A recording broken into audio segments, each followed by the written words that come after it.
following podcast is for informational purposes only. The contents of this podcast do not constitute tax, legal, or investment advice. Take responsibility for your own decisions, consult with the proper professionals, and do your own research.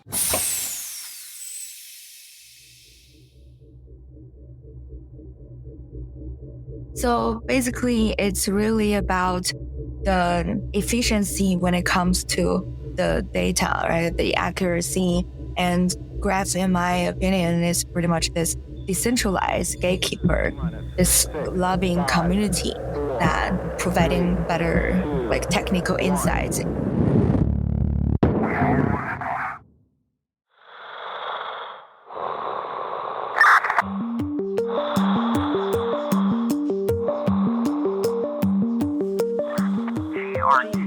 GRTiQ podcast.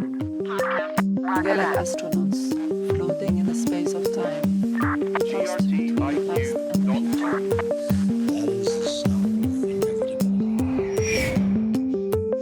Welcome to the GRTiQ podcast.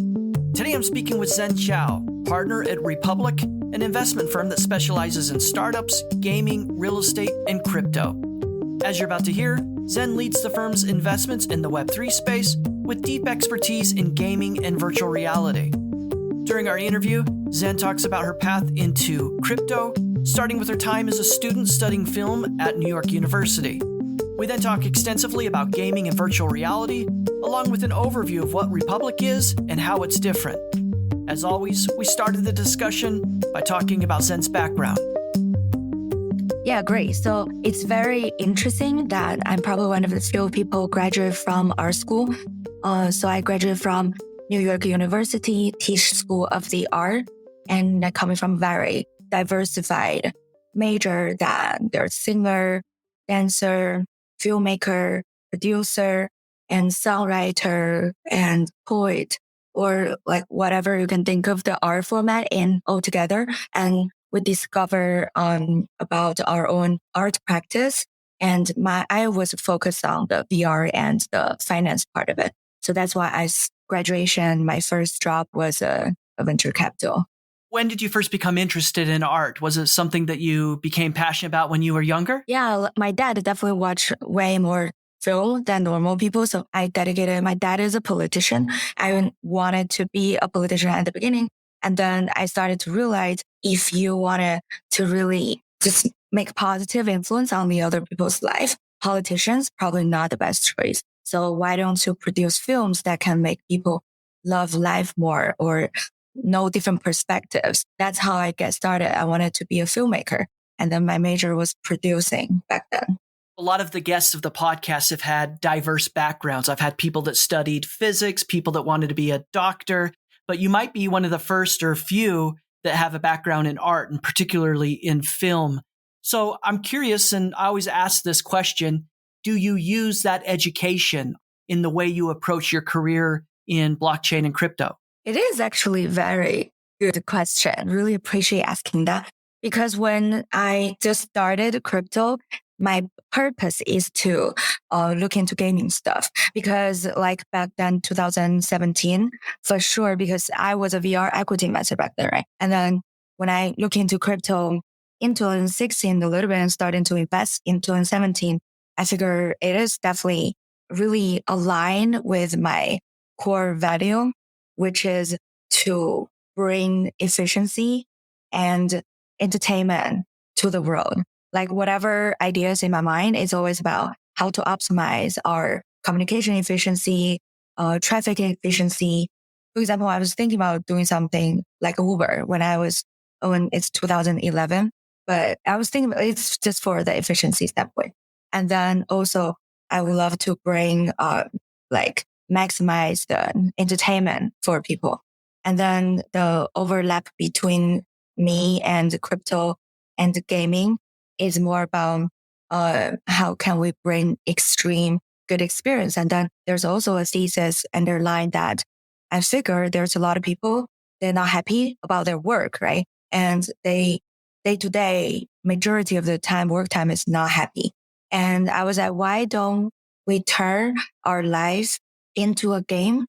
And we can make that game also, there's ways for gaining capital just like what's in the market right now, like play to earn gaming, which me and Gabby and many others like XE folks, when we discussed in 2019 and 18, and it's becoming true that crypto gaming can become a real job.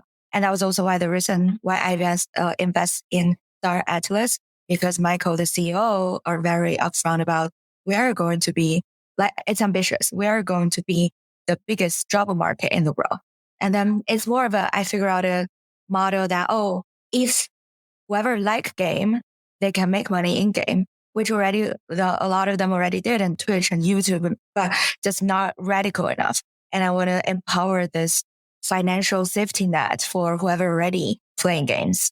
So it's more of my solution to the world. Of course, there's a lot of people who doesn't like game yet. We can figure out other solution on the other side, but we can optimize for whoever can play game and you can make money. Well, I'm going to ask you a lot more questions about gaming and some of the background that led you into crypto and why we're doing the interview today. But before I move to those questions, I want to ask you two more background questions. The first one is, as somebody who studied film then and was really passionate about the arts, what film did you watch that really kind of inspired you? Something that you watched and said, if I ever make a movie or get involved in something like this, that's what I would love to create. Something that looks like that. Yeah, it's shameless to say. I think it's like one of the bestseller previously, like in 2005 or something. It's talking about the 5 people you meet in heaven. And it's a film that basically for the first 4, this guy already died in the heaven. And then he met his wife, daughter, whatever, important people, good friend. And then the 5th person is actually a little girl. He was a firefighter. He wasn't able to save her. And then that really leaves a lot of, not trauma, but a lot of impression on his life. So a lot of little things that he does is trying to make the world a better place and trying to make up that moment that he couldn't save the girl. So that small moment actually becomes super significant, that influence, the most influential of his life. And coming back to our reality, I realized those connections, small interactions really make you who you are. So first, you want to protect what is going on around you, protect the intake, right? Like the people you choose to spend time with, do it wisely, and also enjoy the moment when you be with that person, because that moment probably going to influence your life forever. The other question I want to ask you is about China and Asia more broadly. A lot of your business dealings and work has to do with that region of the world. And it's become a custom of this podcast to ask different guests, whenever they have deep background in different regions, what the attitudes and opinions of the people in those regions are. So what is your perspective or observations about crypto in China, in Asia, in terms of adoption and people's interest in it? Yeah, I can go back to my career path a little bit more. So in the beginning, I started in a family office that dedicated with virtual reality. But we have this strong China background, which means we can help build the later rounds. We can help build China market and capital. And then 2017, I joined HTC Vive on their content team, which is we help global IPs. And then like HTC Vive is also like a Chinese background company. And then 2018, full-time with GRTiQ Capital, which is a 9 billion AUM private equity group, only public traded PE fund in China. It's also a financial conglomerate with banking, insurance, and exchanges license in place. So it's interesting that I see the power dynamic between crypto and equity investing is shifting in those past 6 years. So for crypto, of course, 2016, when my career just started, there's a lot of the pricing, negotiation, a lot of influence is in China, right? And 2017 is where Binance started. And in 2016, you already have OK, Huobi, which are the top 3 back then in terms of trading volume. But then right now, of course, there's a lot of people because of policy, right? In 2016 to 2020, I was in San Francisco. In 2020 and 2022, I was in China. So while I was in China, I feel radically like a lot of people came out of China physically. A lot of people are moving their money out. A lot of people literally moving their whole family out. It's really because of the policy is very unstable for entrepreneur. I mean, people in venture, right? And then they look for more mature, because the crypto is getting really hardcore forbidden in China. That was why blockchain technology is very, very welcoming, even to an extent that the state won't have it, right? Like every government official know about blockchain, and that's in their day-to-day handbook. And maybe some of them have Bitcoin, Ethereum, and for sure. So that's really interesting to see the distinguish between the private blockchain and this public ledger. Well, like that's in China, especially after 2021, May 19th. That's when price dropped the steepest in the past these years. That was when the Chinese policy came down. On the other side, we see that the capital inside of crypto from China side they're changing. There's a lot of great funds, but there's also with shorter life cycle, because in 2017, a lot of funds, the money will come from the GP themselves, and they probably didn't do the second fund, a lot of pressure, whatever, right? But then we can see that a lot of funds in the West, they did really well, which is interesting. And right now we are seeing a lot of Chinese funds in started from 2018 or 19.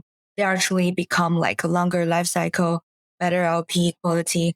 And so it's very interesting to see that the difference. But also previously capital and market is a two most obvious value add from Asia market for the whole crypto industry. And right now we can see engineering capacity and the product capacity, product design, product thinking, and product innovation, business model innovation. Those abilities very obvious right now. We can see that from basically the Born in China founders from Step N, which I invested. They're very innovative, can use the easiest way to bring to the mass audience via the move to earn mechanism. And then also we can see that on the traditional front, the TikTok, right? They did this business model innovation. And even before TikTok, we already see those mobile live streaming companies like Inke, many other web websites like Douyu. They were earlier when it comes to mobile live streaming. And also there's a lot of new model video streaming e-commerce. Yeah, to basically you do the selling via this influencer marketing on real time with a little bit discount. And so people buy like crazy, and with crazy, you can see the increase of them selling volume a lot. So those are all new business model innovation that coming from Asia, China. And I'm foreseeing there's more I'm very passionate about everything related to social, right? Web3 social. There will be more interesting and innovative idea come from China. I say there's a lot of freemium for knowledge, premium subscription business models that in China that working really well, on this, in terms of content distribution. That's just one example. Help me reconcile two ideas in my mind then. When I hear you speaking, I hear, number one, innovation in product, in business model, in investments coming out of Asia and China. And then on the other hand, I'm hearing a lot in the news and some of the things you said there about some of the political constraints and concerns. These two things seem to be on a crash course to meet each other at some point. And default thinking is that the politics will win and there won't be continued investment and opportunity. Am I thinking about that incorrectly? Yeah. So you can see a lot of people, they are trained by the Chinese market when they designed the product, when they were product manager, when they were CEO or engineer. And then they decided to, I'm getting better education in the West, or they started their company, when they in Singapore or Australia, the state, United States, right? So there's many more going to Lisbon in Europe, many other countries. So we can see that this big migration is starting, which is very interesting. because you've been through this tough environment in politics, which is totally understandable from my perspective for why the policymaker act like that. Because for the protection, like it's always right. For same with here, the SEC regulations for the protection of the non-accredited investors, because the judgment, we can guide them and stuff. So yeah, like as long as you're out physically, the mic can be helpful. The GRTiQ podcast is made possible by a generous grant from the Graph Foundation. The Graph Grants program provides support for protocol infrastructure, tooling, dApps, subgraphs, and community building efforts. Learn more at thegraph.foundation. That's thegraph.foundation.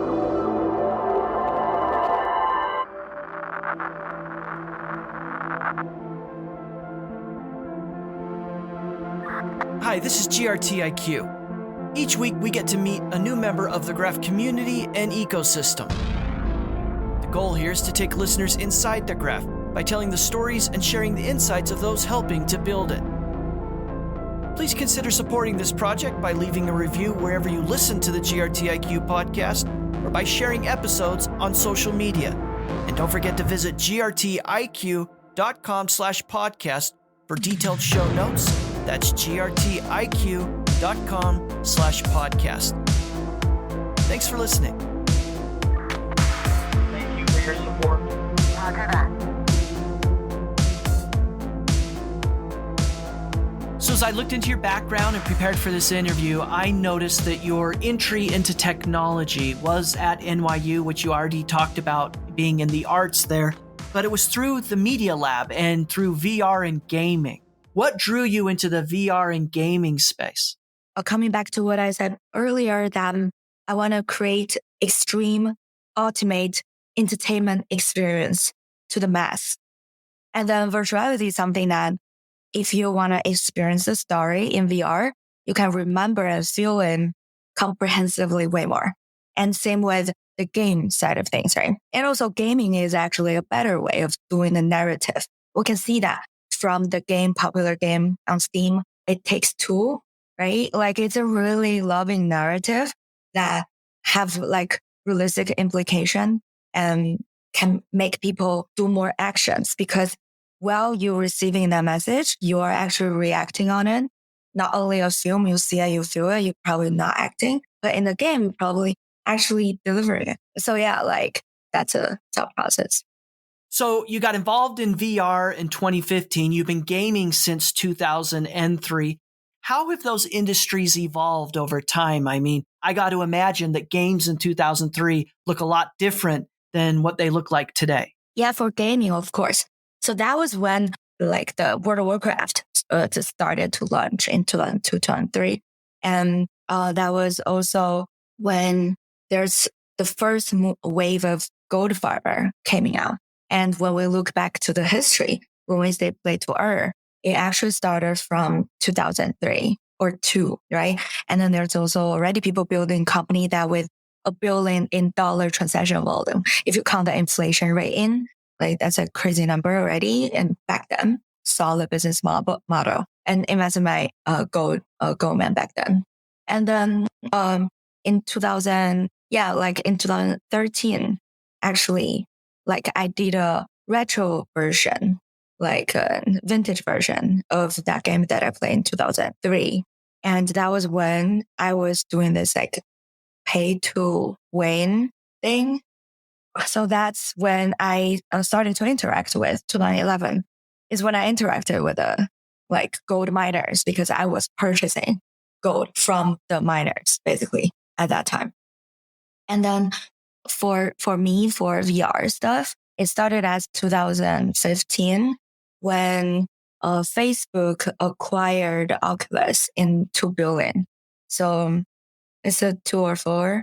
And then a lot of entrepreneurs come into the space, a lot of mobile game developer come in, console game developer come in, and they all really loving this new platform, like innovation of gaming.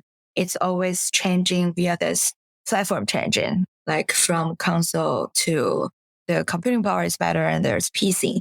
And now mobile network, cloud computing is better on phone. So we can see that evolving, and then virtuality. So, and then crypto for the global settlement, immediate transaction part of thing. And we can see that there's many developer for the content creators. They always love to embrace those different waves. So based on that, then it sounds like there's been this perfect build of an ecosystem for VR to thrive. What do you think the future of VR technology and gaming is? Yeah, so one investment thesis I have is like if we imagine this is a simulation right now, this real world, and what's missing in between. Now we see in the virtual gaming world, and as realistic as this, what's missing, right? Like basically my whole investment journey is throughout this 6 years is always trying to help the developers or creators and entrepreneurs to understanding that. So that's my like thought process, or that's my mental framework when I look into new companies. Like no matter it's VR, XR, AR, or crypto and AI, right? Because when it comes to you want the gaming world as realistic as this right now, this reality, you need better cloud computing, storage. You need like graphic, a lot of innovation being needed. Also like innovation on the consensus algorithms and stuff. So yeah, a lot. So that's why I was pretty much a generalist for a while. And so Web3 and crypto has a huge impact on VR and gaming. You mentioned it a little bit earlier there about global funds and exchange and the way to do it kind of in real time. What has been the impact of Web3 and crypto on gaming, and how does that inform the way you think about its future? Yeah. So coming back to the core thesis of Web3 that I'm understanding. So there's like if we explain what is Web3, what Web1 is platform create content, platform earn money. Web2 is we create content, platform earn money, like all those big companies, right? And the Web3 is you create content, you make money. So that's to 5 years old and explanation. And then for what Web3 has been influenced is we always talk about fairness and freedom in many other social aspects in our world. Everyone trying to achieve that. We always talk about empower individuals. So for Web3, like finance, of course, money is a format of if you are able to have this financial safety net, you have more power, so then you more empowered in terms of the freedom and fairness part. So that's like a trend that we are heading towards to this like so-called decentralization, fairness and freedom world. We're on the way there. And then, yeah, the history is always swinging, right? When we get this extreme decentralized world, we're probably going to swim back to the centralized world again. So it's always like that. It's like the pattern. And so I'm glad we're on this quest. We've talked a little bit about VR and gaming. What's XR technology? It's something that's mentioned in a lot of the different business endeavors you're pursuing. Oh yeah, it's just a combination of AR and VR, right? In terms of use cases, actually, while I was in HTC Vive, outside of the gaming title, we did like Skyrim, Doom from Bethesda, or some Square Enix titles, or Ready Player One, Star Wars, Star Trek, those ones. But there's also the medical and educational part of it. And then for AR, it's also medical, educational, really helpful when you're trying to look data in more 3D way versus 2D way. And then you can get information faster. You can make decision quicker. So it's really for efficiency for those industries. And same with the education, right? If you can spin around this item, you probably can remember it better. So that's like XR in general. Let's talk about some of the applications then this technology unlocks, right? I mean, there's a lot of different things going on here. Gaming's one. There's also virtual fashion, NFTs, and film. Take us through what you're seeing on these maybe less well-known or recognized applications of all this technology. Yeah, actually, yeah, before I started, yeah, I'm in Republic. We're actually one of the key contributors for Artifact, which is a virtual fashion company that have the technology taste in it. They've done AR filter on AJ shoes with CryptoPunks and many fashionable designs. They're acquired by Nike, and also they're doing this collection called Clonex Ethereum, which is it's a avatar projects. And yeah, the interesting story about it is one of my collection actually bought many of them, and I got super excited about the whole company still holding.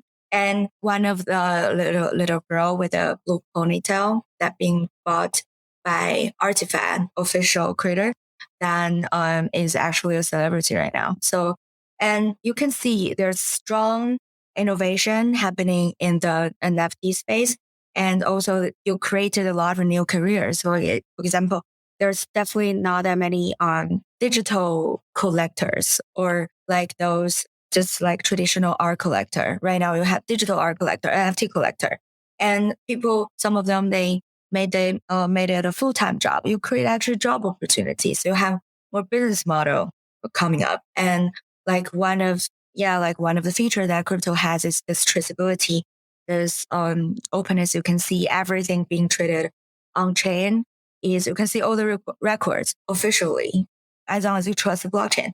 But then in traditional art space, those things can be changed or it's not public. You cannot see it on internet everywhere. So it's interesting that there's like a certificated track record for collector, but that's just one of the many things. And also, yeah, the social perspectives, right? So the social perspective from crypto, you can see it is people flex it all the time. And it's part of to interact with the other people, right? So first flexing is the other people know you have a good taste or your collection made money or you have enough capital to buy that kind of art.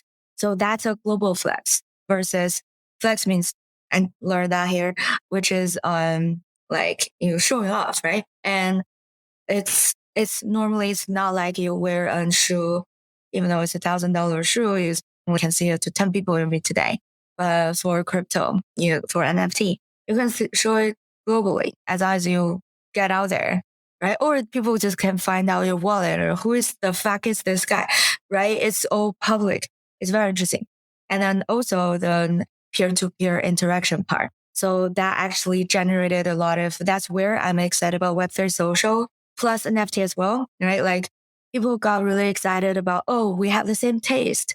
I have 3 Azuki or like 10 apes. Then also the only 3D one you have is Connect. So that's where people are like, oh, we probably have very similar tastes. We definitely can be good friends.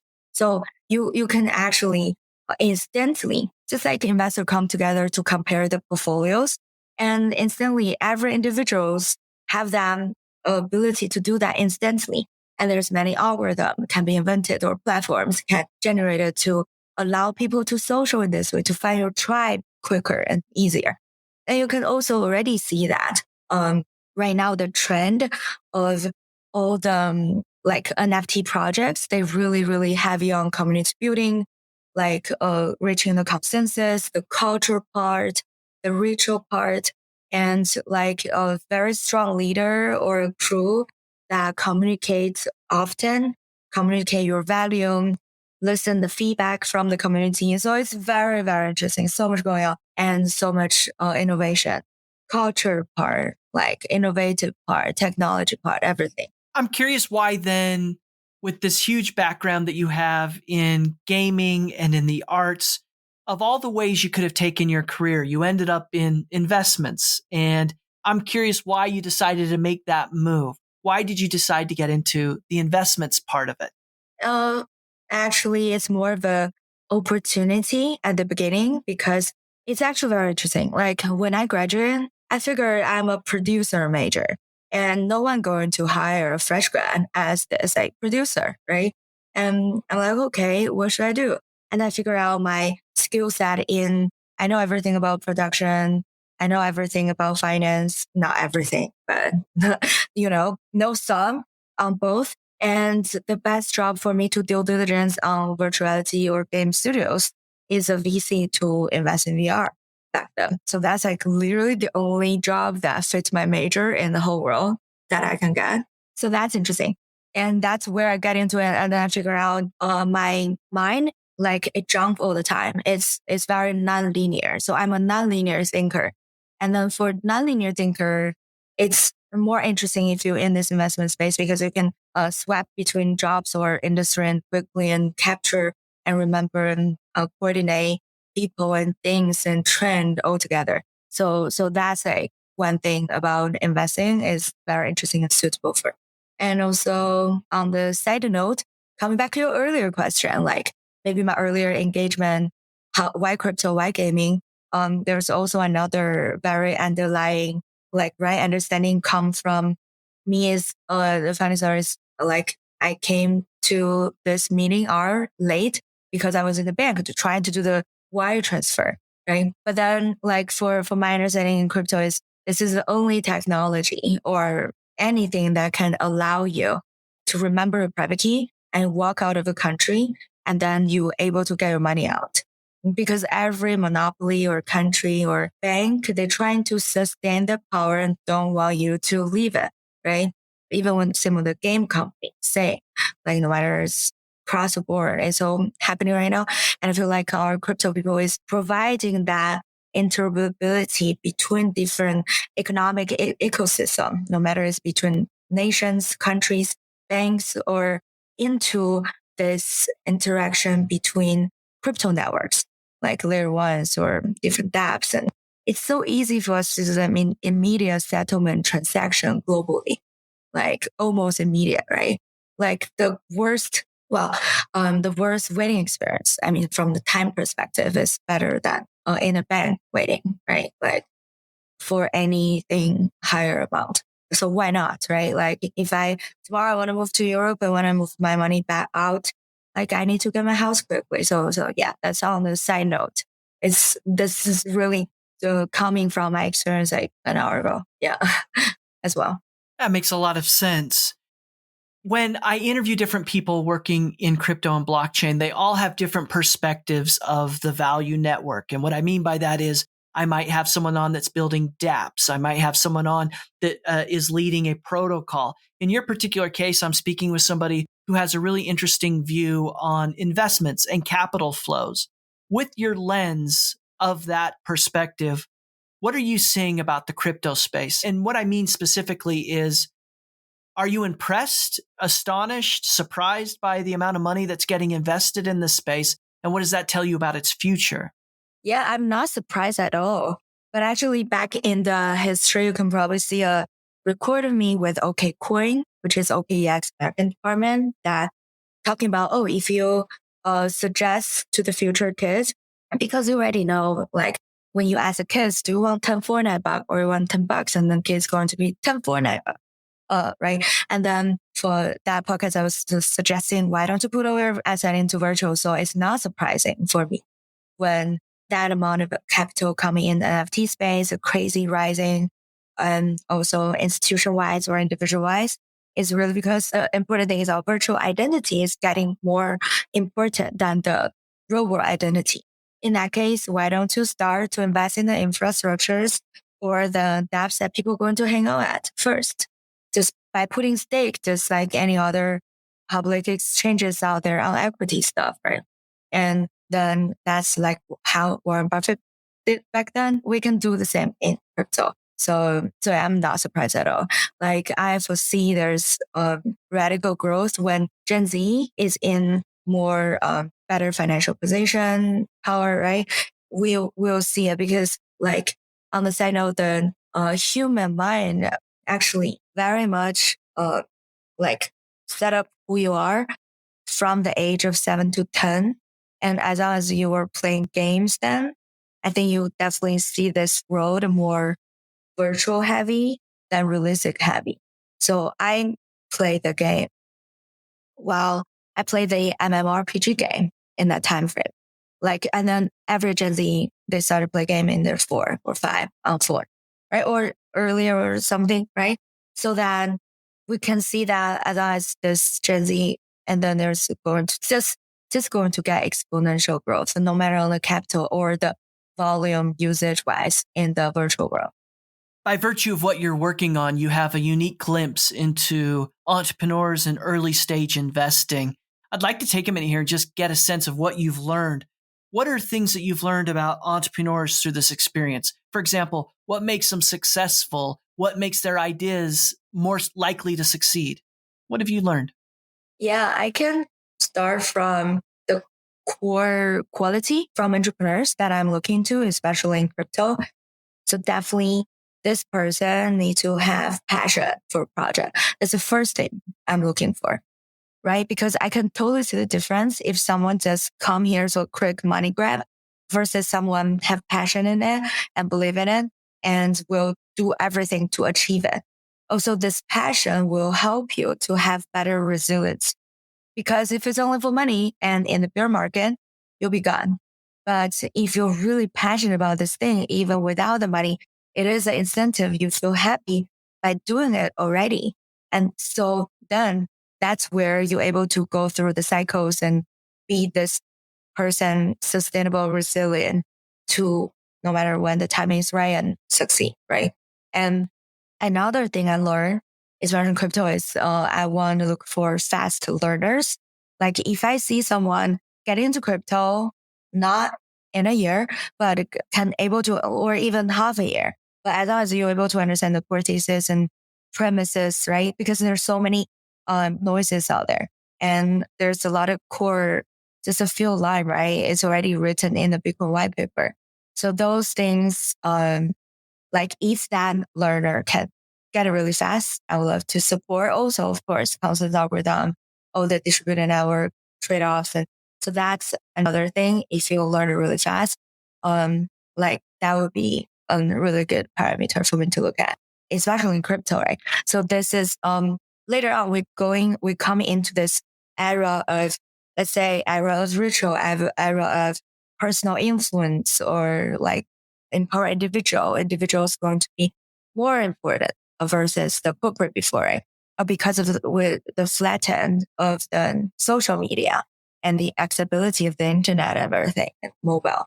And then we will realize whoever is better at outputting, just like going with Avalanche, Ethereum from Vitalik or even Satoshi, right? So they are very, very strong opinion leaders, and they also have very deep understanding of the humanity plus the technology in the same time.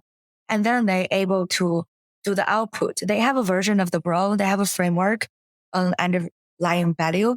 And then they have a version of the world they want to see. And then they're advocating it very strongly. So that's where I think everyone else will follow. And because of this strong voice and action and reaction, and then like this community or the company is just going to become stronger and stronger, right? What about women in this space? You're a woman leader. You've had your hands on some really important deals and opportunities, and yet there doesn't seem to be enough women leaders in this space. Is that true? Are you finding that there is more room for women to participate? Yeah, definitely. Like it's really depend on the personality. I value things more on personality. Yes, there's a lot of like biological stuff that we cannot avoid, right? Like woman is more inclusive, probably less competitive in a way, but like who knows, right? There's always like, I don't really categorize us as male or female, but I more categorize what mentality you are and what education was your upbringing. So, and then maybe just really sad by how did the woman bring up? Maybe it's like parenting. And they were like, oh, you don't need to work hard or whatever. So this is very radical and fast paced and really interesting space and competitive, right? But definitely we're seeing more and more strong female opinion leaders coming up, do their own fund, starting their own company, very, very visionary and dedicated. So I want to turn our attention now to Republic and ask you a couple questions about what Republic is how it's different from its competitors and what you do there. So what can you share with us about those things? I started as advisor in Republic 2018 and started full-time as a partner 2020. So it's very interesting that like for me, like taste matters, right? Like for whatever company that we invested in, we're making sure it's handpicked, selected by us on the platform that we want to provide the opportunity for each individuals with the access of investing early stage deals, no matter it's crypto or equity, real estate, gaming, aerospace, whatever, or to consumer stuff, or even coffee, water, gym, like everything. So is the vision from Republic is very clear that we want to provide access for investment opportunity into early stage. And also we want every individual to have a vote to the future via your stake, your investment. And we function at very highly regulation in terms of with the other investment platform. Our CEO comes from AngelList. He was a general counsel of AngelList and having a lot of conversation with SEC FINRA very often. And also he started the whole legal framework and the company on CoinList. We're able to issue token sale compliantly. And then same with on the Republic side, like we are very compliant. And for of course, like we as a fund, we differentiate ourselves as we have this product that have 2 to 3 million people using. Also, we provide like really hands-on help for any crypto projects that we bring in. For example, if it's a wallet, it can plug in our website that you basically onboard 2 million or 3 million users like from day one. So there's a lot of like ecosystem and product integration that we can work with. And we are definitely a multi-chain like thesis that we support each chain in each vertical. And we think different industry will have their leading layer one infra. So we're in a very like inclusive mindset. Let's go back to this idea of crowdsourcing investments and participation. That's something that's unique. Walk us through what that actually means and how it works at Republic. Yeah. The story related to this is 2017 when I first get aware of this whole ICO happening. And I realized, yes, there's a lot of like illegal activities, there's scammers around. And I was thinking, how can we do this more under the regulatory framework? And of course, innovation and regulation it doesn't come together sometimes.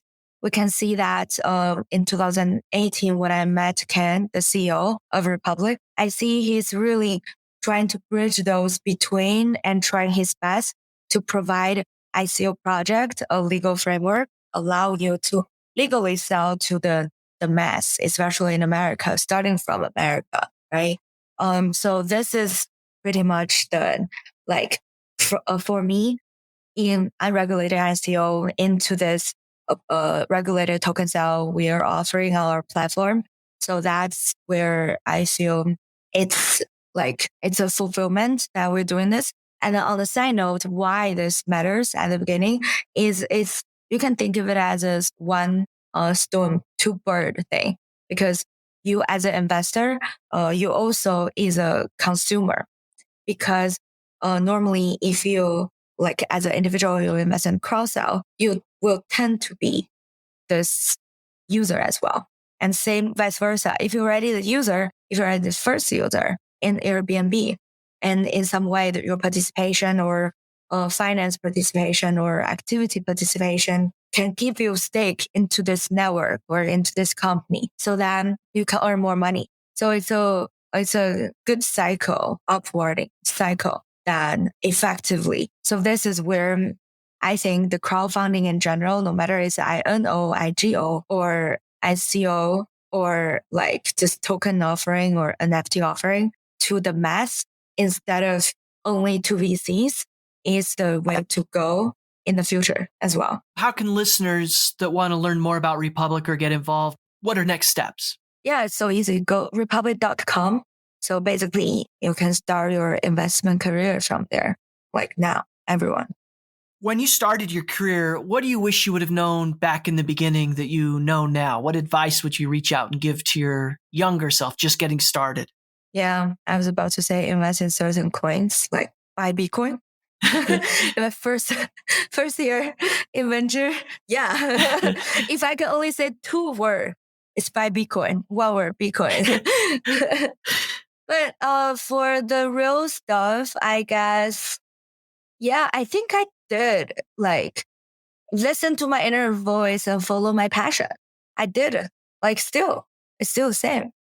Let's talk a little bit about when you first became aware of the graph then. As you probably know, a lot of the listeners of this podcast are enthusiastic about the graph. And you talked earlier about infra and how important infrastructure is for Web3. When did you first become aware of the graph? Yeah, I met Yaniv 2018. It's a very small circle in Silicon Valley, and we all crypto people hang out together. And I already see in 2019, he did pretty well in terms of like the acquisition of all those steps and all those exchanges like DEX or protocols are using the graph as data indexing. And they already have the biggest exposure in the market in this feature, right? So, and then one of my best friend joined in the graph. And then that was when I invested. And what's your impressions of how important the graph is for Web3? I mean, you have a really good perspective of the whole Web3 space. What's your perspective on the graph and how important it is? So basically, it's really about the efficiency when it comes to the data, right? The accuracy. And graph, in my opinion, is pretty much this decentralized gatekeeper, this loving community that providing better like technical insights into whoever are the developer out there. What role does a protocol like the graph have to play in a future world where there's more adoption and engagement with things like VR and gaming? Have you thought about that? Interesting. For now, for gaming, of course, we want transparency in all our on-chain data, and we want easier to index certain activities from players. And if like in the future, every gamer activity is on chain, you want a very efficient way to grab those data out to conclude something. Or if you want some business model innovation, you need an easier way to look into what happened already. So, right, like there's another thing. It's very interesting why those economics actually love gaming. It's because they have more data. So that graph can definitely more data. I mean, gaming has more data than real life for the economics, right? So that's why you're able to do those crazy economic experience in gaming. Then graph can be a lot of help on that. Well, Zhen, now I'm going to ask you the GRTiQ 10. These are 10 questions I ask each guest of the podcast every week to help listeners try something new, learn something different, or achieve more in their lives. So, Zhen, are you ready for the GRTiQ 10? Yeah, let's hit it. The GRTiQ 10. This is the way. 10 questions for astronauts floating in space. Roger that. What book or articles had the most impact on your life? Surely You're Joking, Mr. Famous. Is there a movie or a TV show that you think everybody should be required to watch? Westworld, for sure. If you could listen to only one music album for the rest of your life, which one would you choose? Polo and Pen. What's the best advice someone's ever given to you? Listen to your inner voice. What's one thing you've learned in your life that you don't think most other people have learned or know yet? So single fact of we are being alive is already joyful. What's the best life hack you've discovered for yourself? So Western ginseng really brings me energy, and I have thyroid issue, but yeah, it helps. Ginseng. Based on your own life experience and observations, what's the one habit or characteristic that you think best explains people finding success in life? Wake up early, meditate, exercise every day. And then the final 3 questions are complete the sentence type questions. So the first one is this. The thing that most excites me about Web3 is... Power redistribution.